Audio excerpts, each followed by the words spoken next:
happened in minutes. Fire-scorched land couldn't hold the rain, so mud poured down from the Glendora foothills below.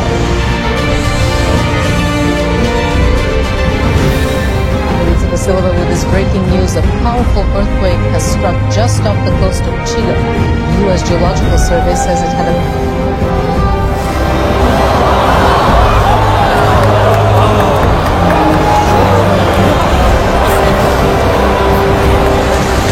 As dramatic as it was dangerous, the storm swept in suddenly.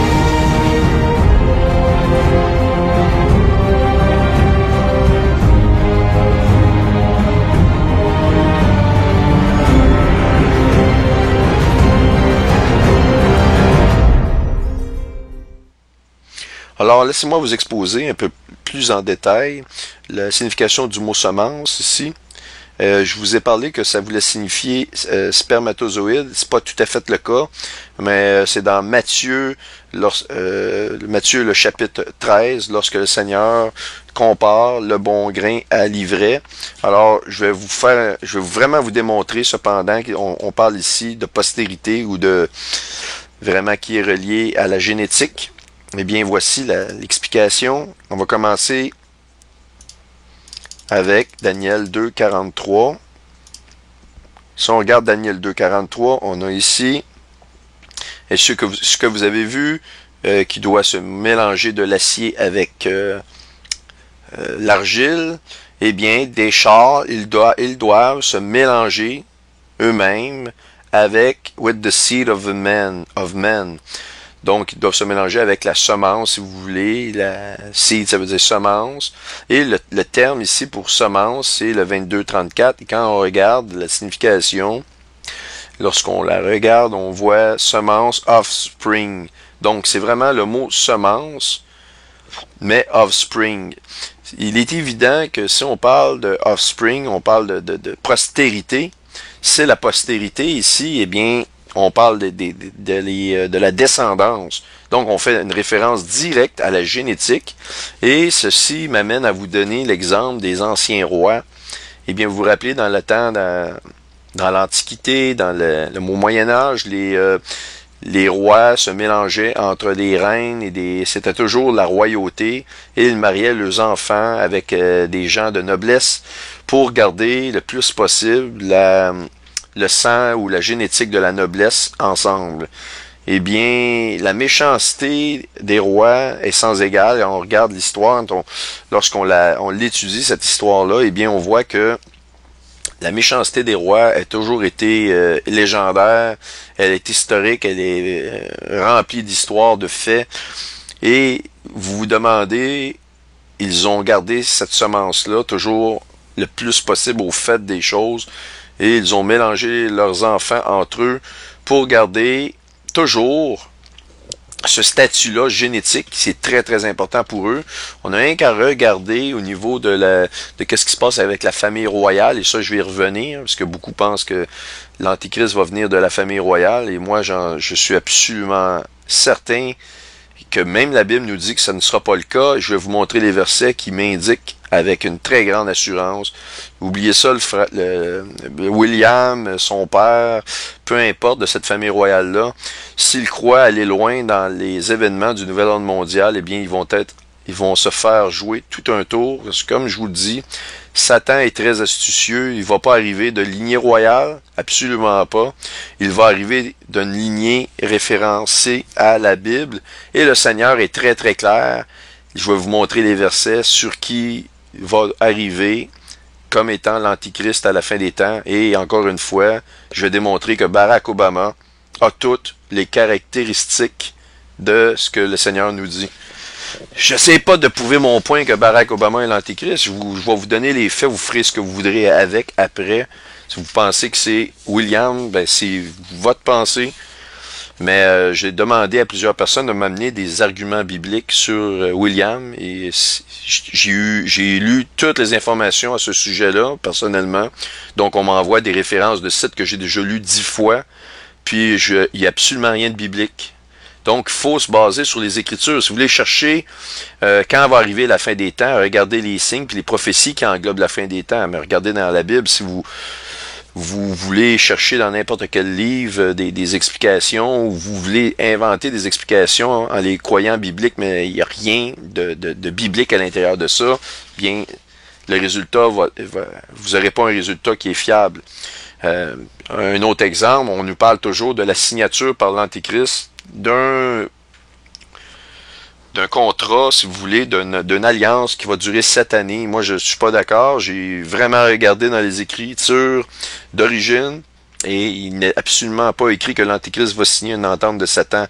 Il est écrit qu'il va confirmer, améliorer, changer, modifier, mais il va confirmer et renforcer une alliance de 7 années. Il va le faire avec plusieurs.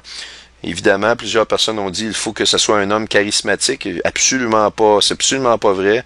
Il n'y a aucun moment dans l'histoire où les Juifs ont été pris sous le joug d'un peuple. On va prendre par exemple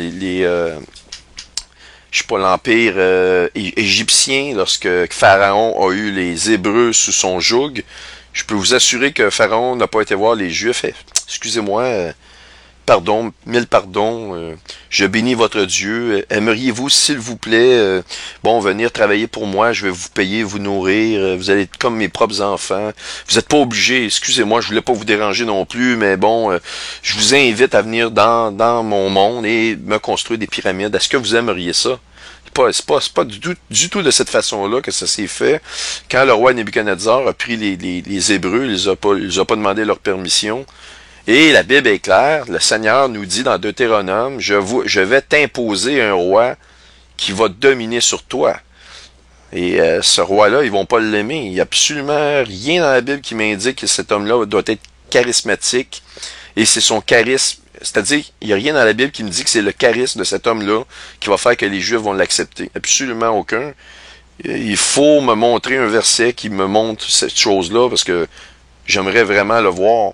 Mais moi, ce que j'ai lu, c'est totalement l'inverse. C'est un roi imposé. Ils vont se faire jouer un tour avec ce roi-là. C'est pas un roi qu'ils vont aimer, pas du tout. Quand il va aller dans le temple, dans le milieu des tribulations, pour se proclamer comme Dieu, les Juifs vont devoir fuir parce qu'il va les massacrer. Et vous allez me dire, oui, mais pour se rendre là, il faut qu'il soit gentil. Ah, la Bible nous dit qu'il va le faire par des magouilles, par des intrigues, et c'est de même qu'il va s'emparer des trônes. Donc, ici, on voit la racine. Donc, c'est postérité, offspring, ou seed, semence. L'autre verset que je vais vous montrer, qui est vraiment incroyablement révélateur, on va l'avoir dans Matthieu 13. Alors, Matthieu 13, 24, versets 24 à 30, et les versets 36 à 43 sont les plus importants. Jésus commençait avec une parabole et il leur dit, en parabole, « Le royaume des cieux est semblable à un homme qui a semé une bonne semence dans son champ. » Donc, ça commence bien. L'homme sème une bonne semence dans son champ. Mais pendant que les gens dormaient, son ennemi vint, sema de l'ivraie parmi le blé, et s'en alla. Évidemment, l'ivraie, c'est un brin qui ressemble très, très, très proche physiquement, qui a la même physionomie, le même alignement, le même physique que le grain de blé, a des petits détails très très fins en différence. Donc l'ennemi vint et metta la semence parmi le champ qui était au départ non corrompu avec une bonne semence. Et donc, lorsque l'herbe eut poussé et eut donné du fruit, l'ivraie parut aussi. Les serviteurs du maître de la maison vinrent et lui dirent, « Seigneur, n'as-tu pas semé une bonne semence dans ton champ? D'où vient donc qu'il y ait de l'ivraie? » Et le maître répondit, « C'est un ennemi qui a fait cela. » Et les serviteurs lui dirent, « Veux-tu que nous allions l'arracher en parlant de l'ivraie? » Et le maître répondit, « Non, dit-il, de peur qu'en arrachant l'ivraie, vous ne déraciniez en même temps le blé. » Ce que je vais vous expliquer ici, c'est tellement important, c'est tellement précis. Si vous avez une génétique qui vient de l'ennemi à l'intérieur de vous, vous avez aussi une génétique qui vient de la bonne semence en dedans de vous. Et je vais parler pour les chrétiens ici, ceux qui sont nés de nouveau. Est-ce que vous êtes nés de nouveau en naissant? En naissant, vous avez été touchés, parce que la Bible nous dit, on a été touchés dès notre naissance, ceux qui vont se convertir. C'est dès la fondation du monde. Donc oui, vous étiez pour vous convertir d'une façon ou d'une autre. Mais lors de votre naissance, vous portez en dedans de vous, dans la génétique, le bien et le mal, c'est-à-dire la génétique de l'ennemi et la génétique d'origine que Dieu nous a donnée à travers Adam et Ève. Eh bien, il faut savoir que si si quelqu'un était venu vous assassiner, c'est-à-dire vous arracher, donc vous arrachez à la vie, vous vous déracinez complètement. Si vous déracinez un brin d'ivraie, ben le brin d'ivraie va mourir. Bon, si je vous tue, eh bien, vous ne seriez jamais né de nouveau. Donc la génétique qui était en dedans de vous n'aurait jamais porté son fruit. C'est pour ça que Jésus lui dit, non, n'arrachez pas l'ivraie, parce que vous allez risquer de déraciner en même temps le bon blé, le bon grain, la bonne semence. C'est vraiment important ce verset-là, très significateur. Donc, laissez croître ensemble l'un et l'autre jusqu'à la moisson. La moisson, qu'est-ce que c'est? Il va en avoir deux types de moissons. Il va y avoir avant les tribulations, il va y avoir pendant les tribulations, les saints des tribulations. Il y a beaucoup de gens qui vont se convertir. Eh bien, ce sont les moissons, ce sont des gens que le Seigneur va ramasser, qui vont lui appartenir. Eh bien, soyez de la partie pour avant les tribulations. Si vous attendez après les tribulations, c'est de votre sang que vous allez payer le coût de vos péchés, puis c'est vraiment, c'est une abomination ce qui va se produire. Les gens m'écrivent souvent, j'ai eu un commentaire très intéressant sur les guerres nucléaires, notamment. Ils ne croient pas qu'il va y avoir de guerre nucléaire, ils pensent que le soleil va s'en servir. Parce qu'il se dit, écoute, il ne restera plus personne. Eh bien, oui, il va y avoir des guerres nucléaires, la Bible est très claire, mais notamment, Israël possède un arsenal extrêmement surprenant au niveau des bombes à neutrons. Les bombes à neutrons, qu'est-ce que ça fait? Ça consume la chair, puis ça laisse les édifices en place, et il n'y a pas de retombées radioactives. Et ils ont, je pense, un des plus imposants arsenals de bombes à neutrons. Et il est évident qu'Israël sont pas stupides, ils vont devoir utiliser ces bombes-là sur leurs alliés, ils s'en doutent bien. Ben, pas sur leurs alliés, mais sur les pays qui les entourent. Et s'il fallait qu'ils envoient une bombe nucléaire dans la bande de Gaza, bien imaginez-vous, ils vont s'auto-détruire eux-mêmes. Eh bien, tout ça est calculé, ils ont des bombes avec des puissances, ils sont vraiment prêts à un affrontement militaire, parce qu'ils savent très bien qu'ils n'ont pas le choix, et l'histoire leur prouve qu'ils devaient se préparer d'ailleurs. Bref, pour continuer ici, je dis, et à l'époque de la moisson, le maître dit, je dirais aux moissonneurs, ceux qui ramassent les récoltes, arrachez d'abord l'ivraie et liez-la en gerbe pour la brûler. Vous savez que dans l'enfer, les gens vont brûler, ils vont se consumer. Mais amassez le blé dans mon grenier. Amassez le blé dans mon grenier. Il aurait pu dire dans mon silo à grains. Non, il dit dans le grenier. Ça, c'est très important. Vous savez qu'il y a trois ciels, trois cieux.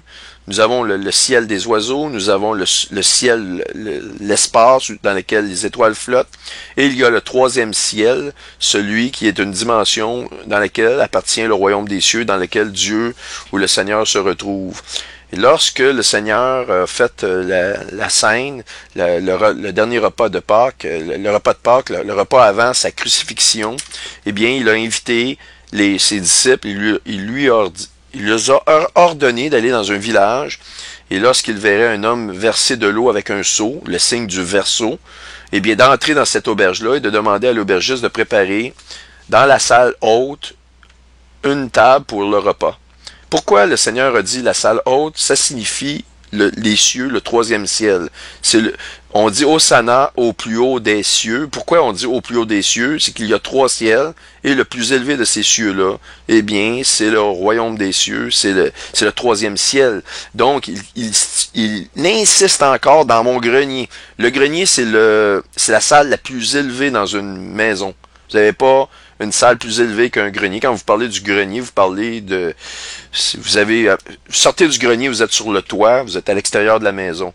Et donc, il parle de la salle haute, et vous lirez les versets sur le repas de Pâques, sur la scène, qu'on appelle la scène, et puis vous verrez, il leur dit, ils vont préparer le repas dans la salle haute, une salle élevée.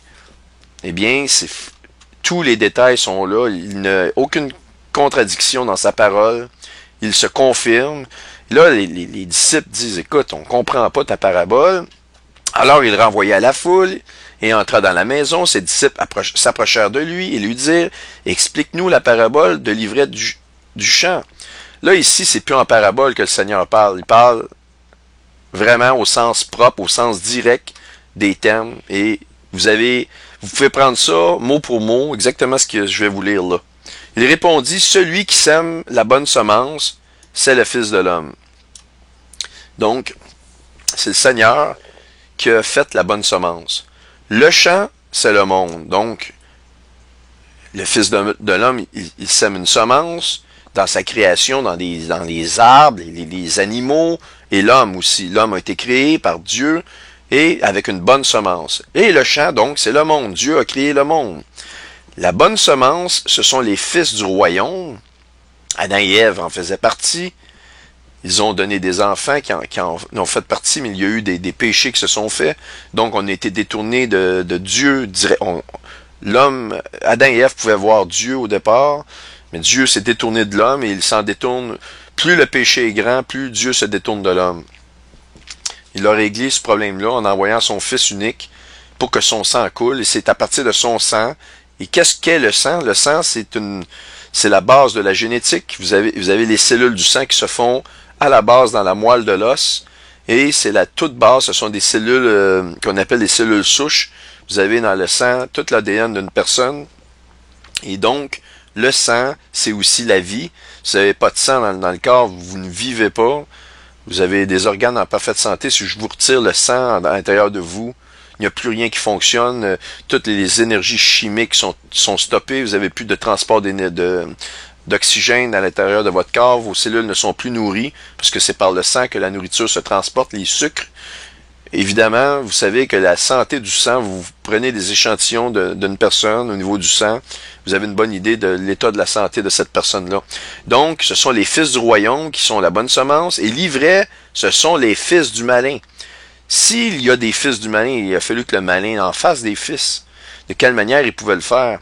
Certainement pas en restant, en ne bougeant pas. Il faut qu'il y ait des relations sexuelles. Il faut qu'il y ait un changement de la génétique. Il faut qu'il y ait un transport de la semence. Et il faut que ça aille dans une femme d'une façon ou d'une autre. La Bible nous explique ces choses-là. Donc l'ivraie, ce sont les fils du diable. La bonne semence, ce sont les fils de Dieu. Évidemment, il y a un mélange de cette semence-là, c'est ce qu'il est écrit en haut. Ne pas arracher l'ivraie parce que tu pourrais aussi arracher le bon blé à l'intérieur. Donc, l'ivraie, ce sont les fils du malin. L'ennemi qui l'a semé, c'est le diable. C'est pas assez clair. Qu'est-ce qui a semé la mauvaise semence? C'est le diable. C'est pas Jacques, c'est pas Pierre, c'est pas Monique. C'est le diable, c'est Satan qui a fait ça. Ça, c'est plus une parabole. Ici, le Seigneur, vous pouvez prendre ça, comme je vous dis, pour du vraiment, littérairement parlant, c'est la signification. La moisson, c'est la fin du monde. Autrement dit, là, le fait qu'il y ait un mélange de l'ADN, la résultante de ça, ça va être la fin du monde. Ça va être la fin du monde tel qu'on le connaît. C'est ça, c'est la destruction de ce monde-là qu'on connaît. C'est ça la résultante. Les moissonneurs, ce sont les anges. Qui va venir nous enlever? Ce sont les anges du Seigneur à la dernière trompette. En passant, la dernière trompette et la septième trompette, c'est la septième trompette, c'est la septième trompette, c'est pas la dernière trompette. La troisième trompette, c'est la troisième trompette. La dernière trompette, elle a un nom aussi, un autre nom, elle s'appelle la trompette de Dieu. La septième trompette n'est pas appelée la trompette de Dieu. Ce sont des trompettes différentes. Ça, c'est éprouvé avec tellement il y a tellement de preuves, c'est indéniable. Si des gens me donnent souvent c'est un des arguments pour le fait que on va être enlevé plus tard dans les tribulations. Écoutez, puis je respecte je ne vais pas partir en guerre avec personne là-dessus. Juste pour vous dire que la septième trompette, ce n'est pas la dernière trompette, c'est la septième trompette.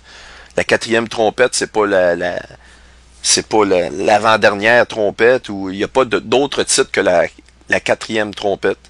La septième, c'est la septième. Si ça avait été la dernière, Dieu l'aurait appelée la dernière trompette.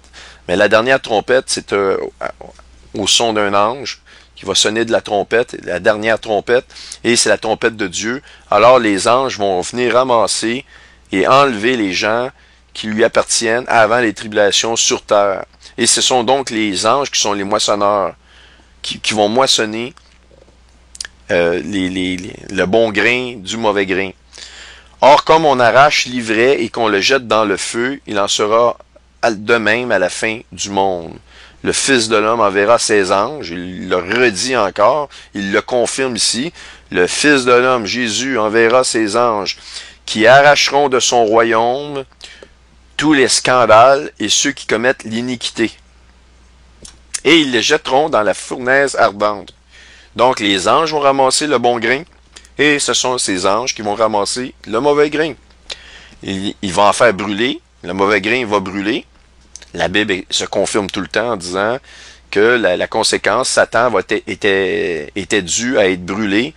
L'homme n'était pas voué à être brûlé au départ, mais par son péché, il a été complice avec Satan. Il va aller à la même place que Satan. Et vous allez être consumé, vous êtes consumé. Et puis, je peux vous dire, là, pour vous expliquer dans les mots les plus proches de ce que j'en comprends, c'est que la douleur, vous ne pourrez jamais penser à la douleur que ça va faire. Aucune douleur physique ne peut se comparer à ce qui va arriver. C'est une douleur, c'est votre esprit qui va brûler, votre âme et votre esprit. C'est une douleur qui ne se décrit pas. Je peux vous dire une chose, essayez même pas de penser comment ça va faire mal. Mais un coup, vous allez être consumé, le Seigneur vous fait pas brûler jusqu'à la fin des temps. Vous revenez, vous vous régénérez de vos cendres, il vous brûle. Ça, c'est une invention ou c'est pas une croyance altérée, peu importe. Le Seigneur vous consume et vous êtes comme un arbre qu'on consume. Quand vous consumez cet arbre-là, après qu'il soit consumé, eh bien, il n'en reste que de la poudre, l'arbre n'est plus. La conséquence du péché, c'est la mort éternelle, ok? Et ils les jetteront dans la fournaise ardente, où il y aura des pleurs et des grincements dedans. Ouais, des pleurs et des grincements dedans, il va en avoir. Alors les justes resplendiront comme le soleil dans le royaume de leur Père, que celui qui a des oreilles pour entendre, entende. Donc, c'est plus une parabole, c'est, vous l'avez de façon littéraire ici, et je vais ajouter ceci, terminer cette parenthèse-là.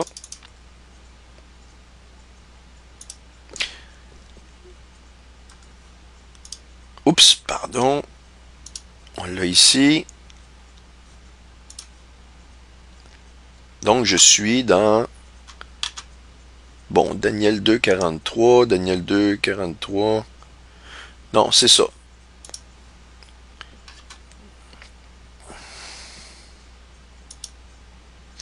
OK, j'étais à bon endroit. Donc, c'est dans Matthieu 13, 38, verset 38. Vous voyez donc, je suis à la même place que ce que je viens de vous lire ici. Dans ces versets-là, verset 38, il est juste ici. Le champ, c'est le monde. La bonne semence. On va aller voir la bonne semence. Donc, malheureusement, ici, la concordance se fait seulement en anglais. Donc, the seed, the good seed, seed. Vous voyez, semence, c'est le mot 4690. Vas-tu pouvoir y parvenir? Bon. C'est incroyable des fois.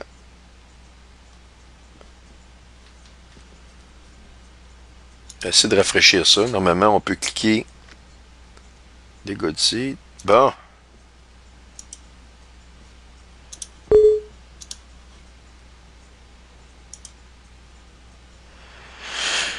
Je suis plus capable d'avoir accès. Je vais y aller de cette façon-là. Des bugs vraiment bizarres qui se produisent de même de façon aléatoire. Donc, j'y suis. Le numéro 4690. Donc, voyez-vous, sperma. Sperma, c'est ce que je dois vous faire un dessin sur ce qu'est le sperme. OK? Donc, le mot, c'est vraiment la semence, le grain, le sperme. Et donc, le Seigneur nous fait référence quand on nous parle de semence. Les gens se trouvent ça bien drôle, les paraboles que le Seigneur utilise, mais il n'y a rien de moins drôle. Je peux vous assurer que c'est la vérité et c'est très profond. Alors, on va continuer dans mon explication. On va revenir au livre de Daniel, le chapitre 2, dans Nebuchadnezzar.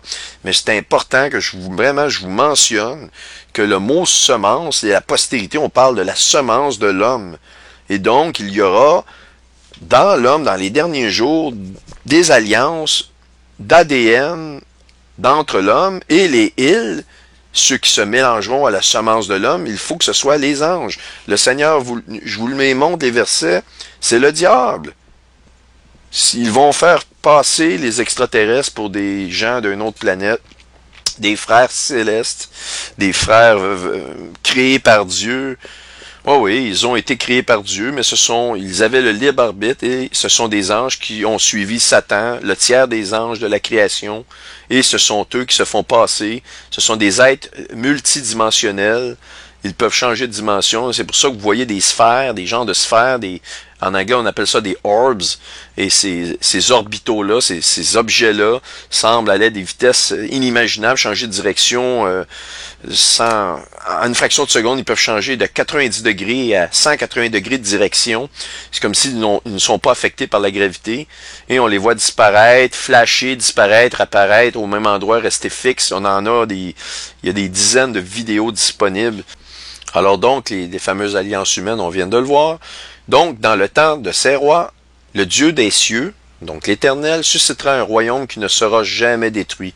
Ce royaume-là, à lequel il fait référence ici, il s'appelle le millénium. C'est un règne de 1000 ans dans lequel Jésus-Christ va régner sur le monde comme roi unique. Et ce royaume-là ne passera point sous la domination d'un autre peuple. Il brisera et anéantira, donc Dieu va briser et anéantir tous ces royaumes-là, et lui-même subsistera éternellement. Donc, les 5 royaumes que vous avez vus dans la statue de Nebuchadnezzar, je l'ai dessus, la statue de Nebuchadnezzar, une petite photo, statue de Nebuchadnezzar, attendez, je l'ai ouvert quelque part. Oui, voici, je vais vous la montrer en image. Voyez-vous ici la tête Babylone, le torse, la Perse, la Grèce, le ventre, les jambes, les cuisses, Rome, et les orteils, un royaume divisé, les 10 orteils, donc les 10 biorégions. Vous les voyez maintenant dans le club de Rome. J'invite les non-croyants à se poser la question, comment ça se fait que la Bible nous dit ça, avec cette précision-là? Elle nous parle de la génétique. Trouvez-moi un autre livre qui parle de cela. Je peux vous dire une chose, bonne chance, vous n'en trouverez pas. La seule vraie vérité, connaître la vérité sur ce qui se passe, les gens qui dénoncent le nouvel ordre mondial, ces choses-là, c'est bien beau, mais si vous dénoncez quelque chose puis vous connaissez pas le problème à la base, pourquoi il y a les Illuminati, pourquoi il y a tant de mal dans le monde, ben, vous allez trouver la réponse du vrai auteur de ces choses-là dans la Bible, et vous allez trouver la vraie solution à un seul endroit, c'est dans la Bible. Mais moi, j'étudie la mythologie, j'étudie un tas de trucs, parce que c'est en étudiant ces dieux-là que je comprends encore plus le plan de l'ennemi, mais ça m'aide à comprendre aussi qu'est-ce que la Bible me dit. La Bible me dit des choses incroyables, et c'est en étudiant le plus d'écrits possible que je finis par comprendre la précision incroyable des Écritures bibliques. Mais si je n'applique pas une solution à tout ça, à quoi ça me sert? Si c'est pour être la fin de toute chose, tout bien d'aller prendre des billets d'avion, d'aller dans le sud, puis dépenser son argent, de se saouler à mort pendant le temps qui est imparti. Je veux dire, c'est la seule chose qui reste à faire. Eh bien, évidemment, il y a une solution, et une solution absolument géniale. Je veux dire, le Seigneur va utiliser les cieux, on devient co-héritier avec lui, parce que pas dans la croyance, mais dans les mœurs juifs, là, mais c'est pas le terme mœurs que je vais utiliser, j'ai encore un blanc de mémoire là, du mot que je vais utiliser, mais dans la grande tradition, bon, enfin merci, j'ai trouvé le mot, dans la tradition juive, eh bien, lorsqu'un mari prend pour épouse une femme, eh bien, cette femme-là devient co-héritière de ce que le mari possède, et ils partent 7 jours isolés. Ça, c'est dans la tradition juive. Un mari qui prend une femme part 7 jours isolé de toutes les gens, de toute autre personne, de la famille, de peu importe qui. Ils vont s'isoler en lune de miel pendant 7 jours. Ça correspond au fait que l'Église va être retirée du monde pendant les 7 années de tribulation. Donc, le Jésus nous prend parce faut comprendre que l'enlèvement et l'Église c'est vraiment l'épouse de Christ, la fiancée de Christ. On devient donc son épouse. Lorsqu'il y a les noces de l'agneau, eh bien, on fait partie on devient la femme de Jésus. Et en d'autres mots, on devient co-héritier de l'univers. Eh bien, imaginez-vous, on va avoir toutes les créations que Dieu va pouvoir nous donner. Je peux vous dire que il n'a pas fini de nous étonner. Moi, il m'étonne à tous les jours que je me lève. Le Seigneur m'étonne. C'est lui qui a ramené ma fille après 40 minutes dans l'ombre des morts. Ma fille était décédée, était morte. Ils ont essayé de la réanimer. Ça a pris 40 minutes au total pour avoir un résultat. Et elle est restée prise dans le ventre de ma femme pendant 11 minutes. Elle n'avait plus de sang parce que ma femme a fait une déchirure de l'utérus, imaginez-vous. Donc ma femme se vidait de son sang et le bébé, en 45 secondes, son corps s'est vidé de la majorité de son sang. En fait, il s'est vidé d'assez de sang pour qu'il n'y ait plus de pression systolique puis que le cœur cesse de battre. Donc, mon bébé était 11 minutes dans le ventre avant qu'il réussisse à sortir du ventre de ma femme. Et donc, son corps n'était plus oxygéné. Vous allez me dire, les bébés, c'est fait solide. Oui, je vais vous étouffer pendant 40 minutes. On va vous mettre de côté. Si vous êtes game, là, puis je vais essayer de vous réanimer après 40 minutes. Si vous êtes prêt à le faire, le test, vous me dites, c'est l'être humain, la vie trouve son sens. Je reçois toutes sortes de messages de même. Mais je me dis, mais les gens, tu sais, on va dire, les miracles n'existent pas. Mais c'est sûr. Vous allez voir une maison apparaître devant vous. Vous allez dire, les miracles, ça n'existe pas, c'est un trucage. L'esprit humain ne veut pas, il n'est pas naturel pour l'esprit humain d'avoir un Dieu créateur. C'est impossible pour nous. On aime mieux s'arranger avec nos affaires comme ça. Si on fait des conneries, ben on sait qu'on n'a pas personne au-dessus de nous, hein, pour nous dire que hey, c'est pas correct ce que tu viens de faire là. On veut pas se faire dire que c'est pas correct qu'est-ce qu'on a fait. On veut pas se faire reconnaître comme étant pécheur. On veut rien savoir de ça. Comme ça, on peut continuer à faire nos conneries, puis on se proclame donc Dieu, nous-mêmes Dieu, et donc on peut s'auto-juger. Et donc, c'est pour ça que vous voyez dans la société des gens critiquer des gens alors qu'ils font 10 fois pire, puis ils n'ont pas de problème de critiquer les autres quand c'est eux qui sont parfaits. Et ça, c'est un problème que l'homme ne réglera jamais. Donc, la statue de Nebuchadnezzar ici, et on va retourner au texte de Daniel, et là, ce que je vais vous montrer, c'est renversant. Alors, vous vous rappelez la seconde année du règne de Nebuchadnezzar, au début de cette seconde année-là, c'est là qu'il fit, Nebuchadnezzar, son songe sur la statue. Bien, regardons, parce que j'ai montré dans la série vidéo un voyage astronomique à la fin des temps. Vous allez me trouver fatigant de revenir sans cesse, mais il y a on dit ça, en académie, dans le processus académique, eh bien, un professeur ou vous avez un professeur en avant de vous, il va répéter souvent un concept, parce que souvent, un concept a besoin d'être répété plusieurs fois avant d'être vraiment compris, mais pas juste compris, assimilé. Eh bien, j'ai démontré que Saturne a fait, durant les premiers mandats de Barack Obama, 5 mouvements rétrogrades, alors qu'elle était dans la constellation de la Vierge. On va aller voir Saturne. On va tomber en 2011. Et vous vous rappelez tous de ça. Et curieusement, les 5 endroits dans lesquels Saturne s'est arrêté correspondent aux 5 positions données dans le livre, le chapitre 2 de Daniel, des positions de la statue de Nebuchadnezzar, dans lesquelles on voit la photo ici, que je vous remets encore. Statue de Nebuchadnezzar. Statue. Où es-tu, statue? Bon, je l'ai ici. Donc, on les voit ici dans... On va afficher l'image. On le voit ici peut-être mieux, de façon plus claire. Donc, cette fameuse statue-là, eh bien, on avait la tête, dans le fond, Saturne a fait 5 mouvements rétrogrades, exactement à la position précise des positions de la statue de Nebuchadnezzar. Eh bien, ce songe-là, ici, croyez-vous que ça a été par hasard que la Bible nous parle de la statue de Nebuchadnezzar, alors qu'il y a eu, en tout et partout, 7 empires qui ont eu le peuple juif sur leur contrôle. Il y a eu 2 empires avant Babylone. Il y a eu l'empire d'Assyrie, l'Assyrien, et il y a eu Pharaon avec l'ancien empire égyptien. Et après ça, on a eu Babylone et les empires qui suivent ici jusqu'à à l'empire de la fin des temps.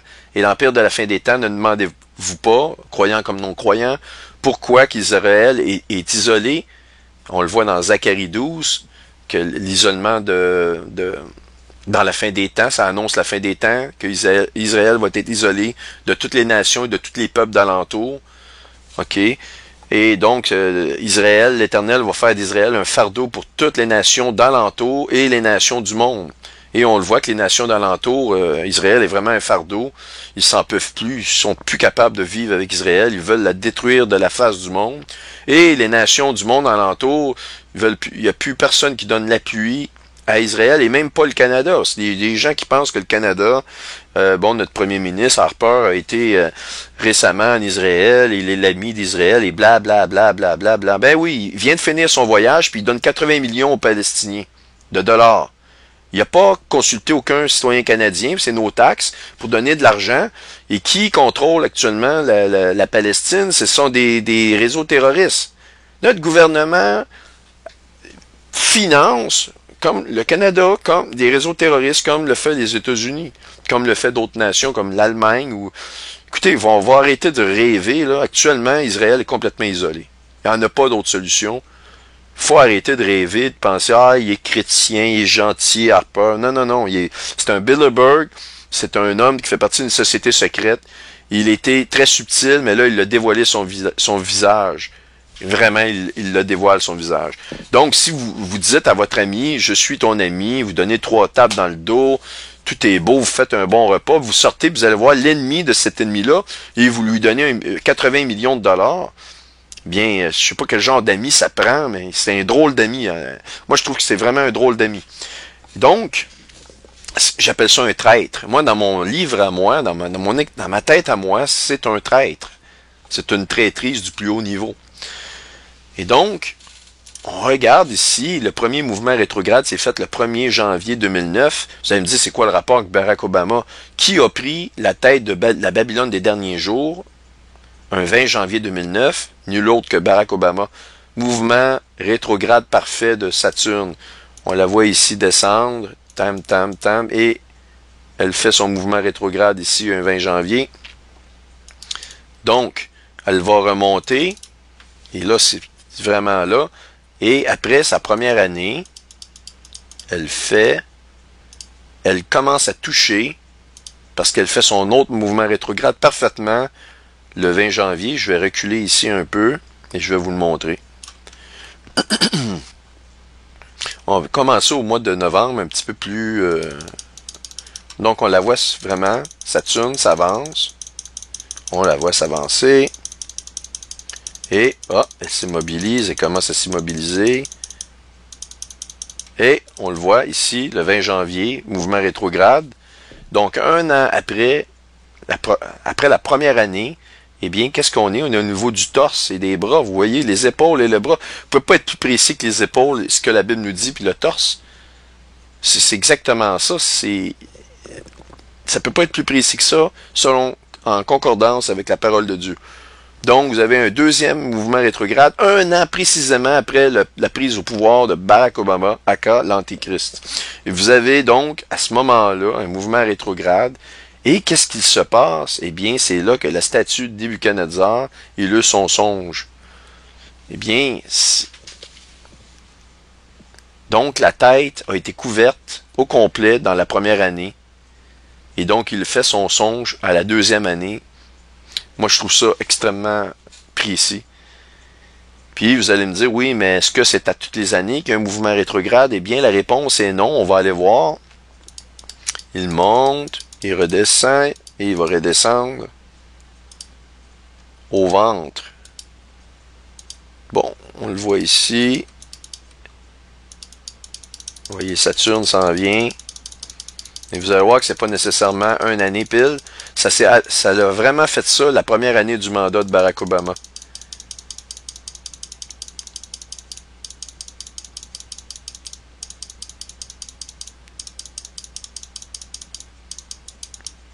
Bon, ici, ça correspond encore à la première année, mais après ça, vous allez avoir un décalage. Donc, on voit le ventre, et on continue.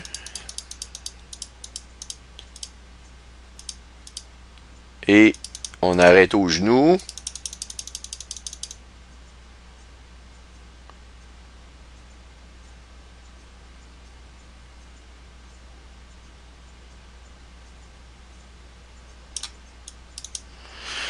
Ouais, environ au 5 février, je dirais. Et voyez-vous, c'est vraiment le genou, les jambes. C'est exactement ce que la Bible nous dit des empires. Et on continue. Et la prochaine fois, vis-à-vis les orteils.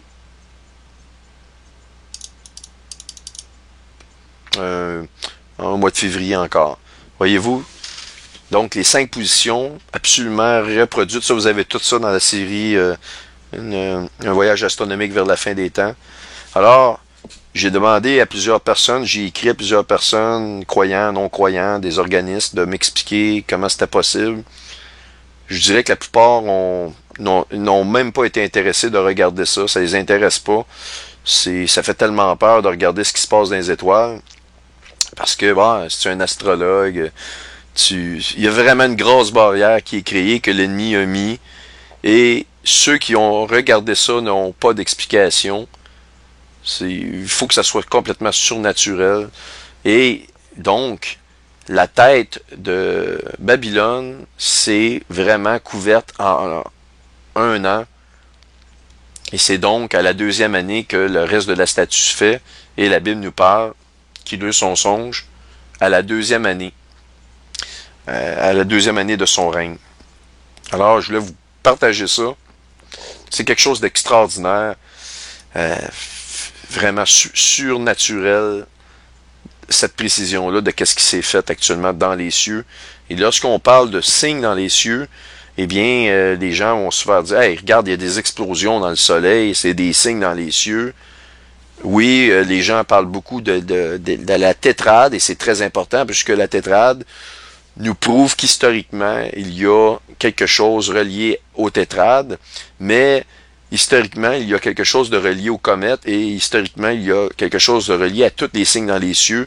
Alors, soyez assurés que la tétrade, eh bien, ce n'est pas par hasard, mais il y a des signes qu'on ne voit pas. Si j'avais pas des logiciels, on n'aurait pas vu ces déplacements-là. Si vous n'avez pas un télescope, vous ne pouvez pas voir un signe éloigné dans les cieux.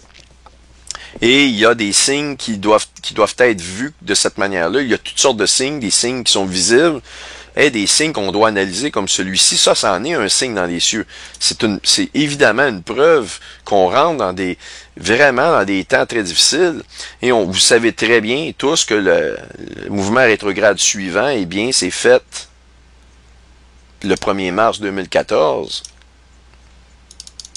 Et elle se fait en plein cœur de la balance. Ça, c'est extraordinaire aussi, comme immédiatement après la statue de Nebuchadnezzar, on a ce signe-là. Et ce sont des signes qui doivent être analysés, mais il n'en demeure pas moins que ce sont des signes autant que les autres.